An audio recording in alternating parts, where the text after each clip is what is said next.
Assalamualaikum warahmatullahi wabarakatuh. Pada pagi hari ini kita akan membicarakan tentang sel elektrolisis, pembahasan bagian yang kedua.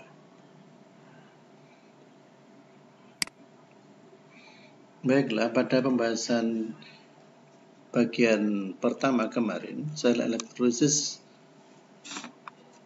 kita bisa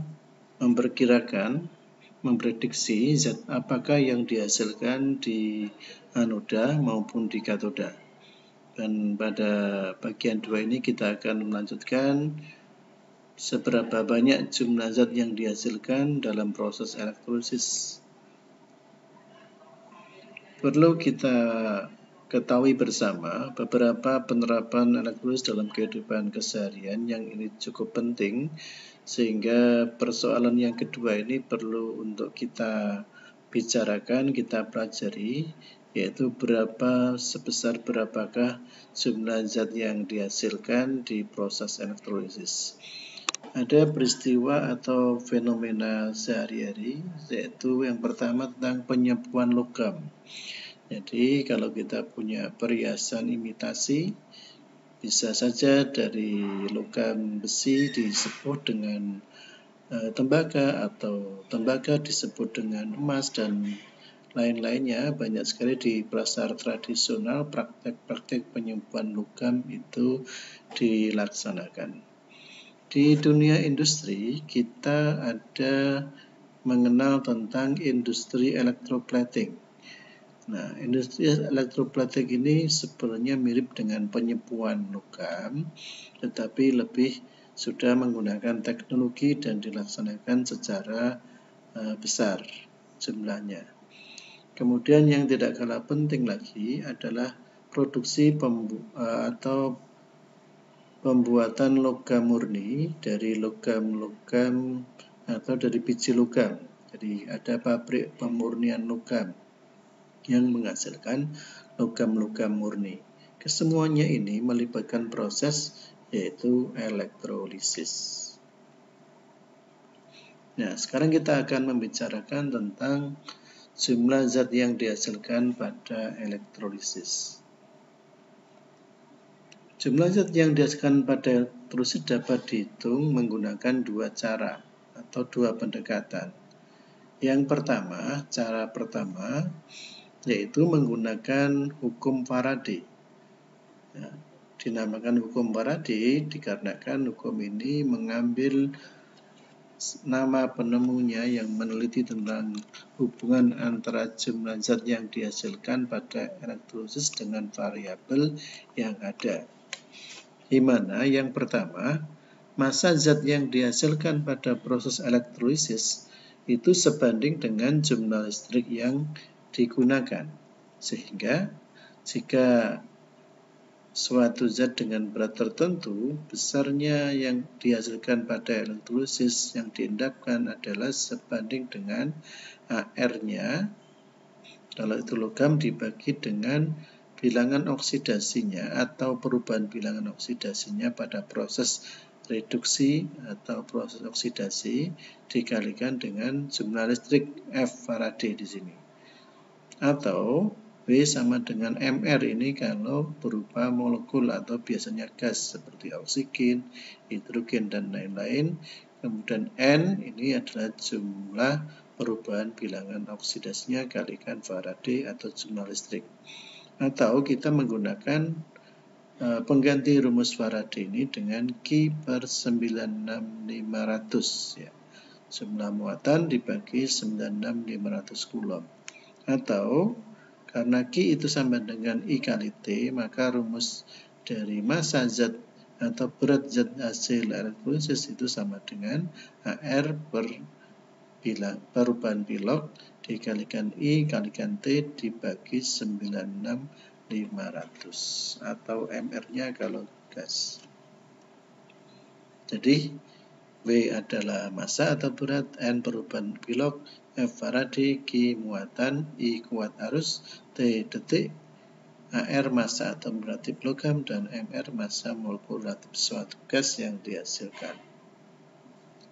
Kemudian yang kedua, hukum Faraday 2 ini berkenaan jika kita mengelektrolisis suatu larutan atau beberapa larutan menggunakan sejumlah listrik yang sama atau kita sambung secara seri, maka massa Z yang dihasilkan antara satu sel dengan sel yang lain adalah ekivalen. Sehingga rumusnya bisa kita sederhanakan menjadi W1 atau berat zat pertama dibandingkan dengan berat zat kedua atau pada elektrolisis yang sama pada sel yang berbeda atau sama tetapi menggunakan jumlah listrik yang sama adalah sebanding dengan AR per perubahan bilangan oksidasinya. Kalau W1 per W2 sama dengan R1 per N2 A1 dibagi AR2 per N2 dan seterusnya. Baik, mari kita coba dengan contoh soal berikut ini. Ini ada dua buah contoh soal. Contoh soal pertama adalah elektrolisis tunggal.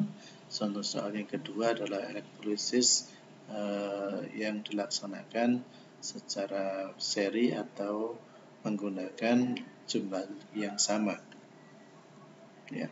Kalau soal nomor 1, berarti ini larutan CuSO4 dielektrolisis menggunakan elektroda karbon dengan listrik 2 ampere selama 2 jam. Berarti kita harus mengetahui dulu nanti zat-zat apa yang dihasilkan di anoda dan di katoda serta berapa jumlah listriknya menggunakan satuan yang kita gunakan, yaitu menggunakan rumus Faraday.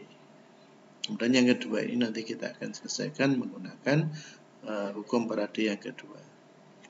Baiklah, kita mulai kerjakan satu persatu. Untuk soal yang pertama, elektrolisis CuSO4 tadi berarti di sini yang bereaksi di katoda, ya, kutub negatif, karena karbon tidak bereaksi karena inet. Di karbon baik katoda maupun anodanya ini tidak bereaksi, SO4 juga tidak bereaksi. Jadi pada peristiwa ini di dalamnya ada beberapa spesies yang harus kita perhatikan.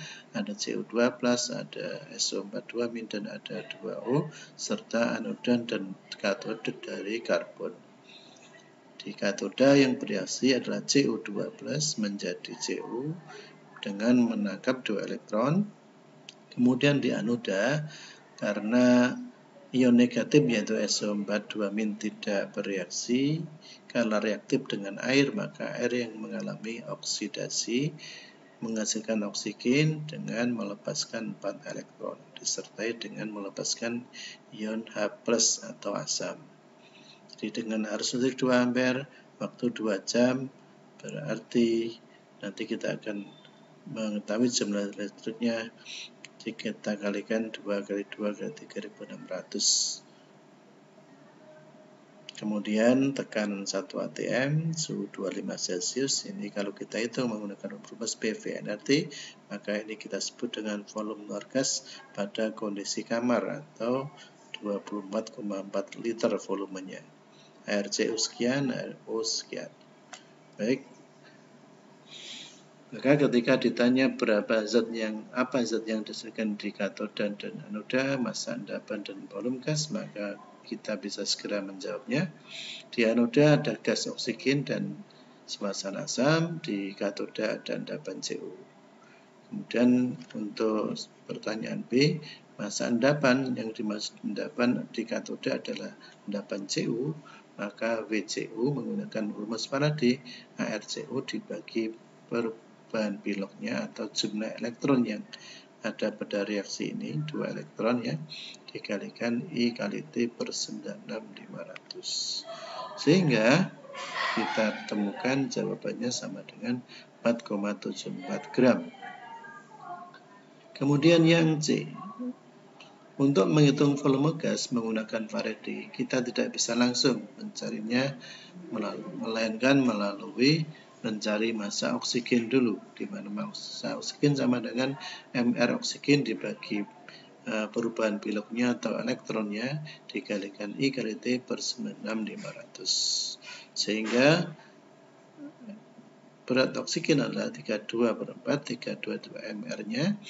4 itu adalah ini, 4 elektron ini pada reaksi ini. Dikalikan 2 kali 2 kali 3 dibagi 96.500. Hasilnya adalah 1,19 gram. Dari gram kita bawa ke mol. Dengan rumus biasa dibagi dengan mR ketemu 0,037. Dari mol kita bawa ke volume karena pada suhu tertentu, suhu 25 Celcius 1 atm, maka pakai rumus VNRT atau VO2 sama dengan nRT per P, atau bisa dikalikan langsung dengan kalau kita paham ini besarnya volume largas pada saat 1 atm dan suhu kamar adalah 24,4. 0,037 kali 24,4 atau ini 0,037 ini molnya kali R itu 0,082 kali T itu 298 Kelvin tadi 25 Celcius ditambah 273 dibagi P-nya 1 atm, sehingga volume oksigen ditemukan 0,9 liter. Baik, selanjutnya kita akan lanjut ke soal yang kedua. Soal yang kedua tadi adalah ibaratnya mengelektrolisis beberapa larutan dengan listrik yang sama. Berarti sambungannya secara seri, bisa seperti itu. Maka kalau sambungan elektrolisis secara seri artinya dengan jumlah arus yang sama, maka berlaku kita bisa bandingkan langsung antara berat zat yang dihasilkan pada sel 1, sel 2, sel 3 ya, yang sebanding dengan AR per NN-nya. Jadi WCU dibagi AR per N-nya atau perubahan piloknya sama dengan berat AG dibagi AR per N-nya dan seterusnya sesuai dengan sel yang kita elektrolisis. WCU sama dengan dibagi AR per N sama dengan WAG AR per N, sehingga kita dapatkan, kita masukkan saja AR CU-nya 63,5 dibagi 2 ini piloknya CU2 plus itu ya. 4 tadi ada beratnya CU, sehingga beratnya AG sama dengan ketemu 3,4 gram. Ini dengan menggunakan rumus perbandingan kalau sambungan seri tadi. Demikian pula kalau kita mencari berat seng. Asalkan salah satu diketahui beratnya, maka yang lain langsung bisa kita bandingkan. Maka berat CU 4 dibagi AR-nya dibagi 2 sama dengan berat ZN 6 dibagi AR-nya 65 bagi 2. Sehingga berat ZN kita temukan sebesar 1,02 gram. Selanjutnya kita akan masuk ke cara perhitungan yang lain menggunakan cara kedua dengan menggunakan konsep mol elektron. Jadi mol elektron. 1 mol elektron itu istilahnya sama dengan 1 Faraday atau sama dengan 96.500 Coulomb. Maka sebanyak N mol elektron, N-nya kecil aja, N mol elektron itu sama dengan NF atau sama dengan Q per 96.500 atau I kali T per 96.500. Jadi pengertian dari mol elektron itu adalah sama dengan Faraday-nya, sama dengan Q per 96.500 atau I kali T per 96.500. Nanti sesuai dengan data soal yang kita kerjakan. Jika mol elektron dapat ditentukan, maka mol zat lain dapat dalam persamaan reaksi oksidasi maupun reaksi reduksi tentu dapat ditentukan sesuai dengan perbandingan koefisiennya. Selanjutnya, massa atau volume zat dapat dihitung sesuai dengan kondisi. Jadi ini adalah soal atau cara stoikiometri saja. Kita kerjakan soal yang pertama tadi lagi, coba. Soal ini tadi diketahui data ini ya. Jadi kita tidak ulang lagi ya. Yang penting kita tahu reaksi ini ya. Reaksi di katoda dan di anoda, berapa elektron yang dilepaskan atau ditangkap. Pada bagian ini yang penting untuk kita segera kita tentukan adalah mol elektron. Ya, mol elektron bisa dihitung dengan menggunakan sesuai data yang ada, bisa karena di situ ada Faraday kah, ataukah ada muatan Coulomb. Kalau muatan Coulomb tinggal membagi 96.500. Kalau ada Faraday berarti sama dengan Faraday-nya. Kalau ada I, ada T berarti I kali T per 96.500. Itu adalah mol elektronnya. Maka di soal ini mol elektronnya adalah sebesar 2I kali T per 96.500, yaitu 2 kali 3600 detik dibagi 96.500 ketemu 0,15. Ya, sehingga pertanyaan yang tadi kita munculkan, kita jawab. Yang pertama sudah terjawab ya.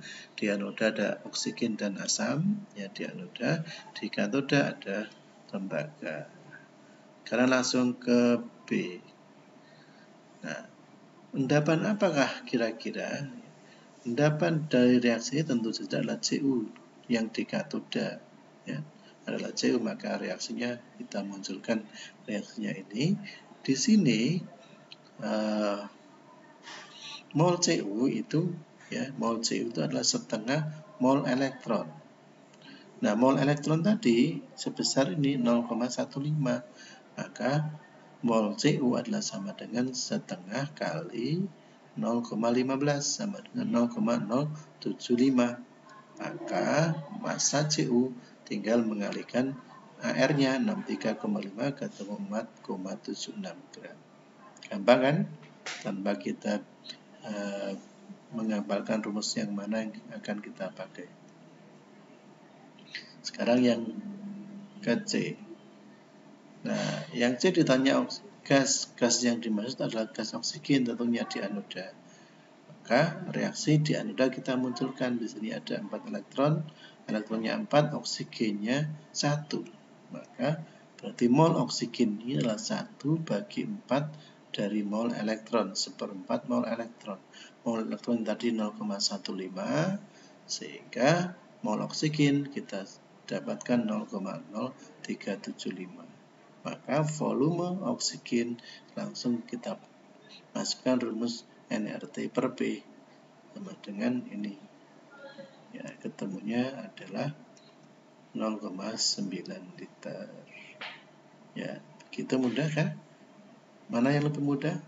Cara menggunakan rumus Faraday ataukah menggunakan stoichiometri seperti ini? Nah, tentu saja silakan dipahami dulu. Nanti pengerjaan soal tergantung pada data di soal itu seperti apa. Demikian pembahasan kali ini. Sekian. Wassalamualaikum warahmatullahi wabarakatuh.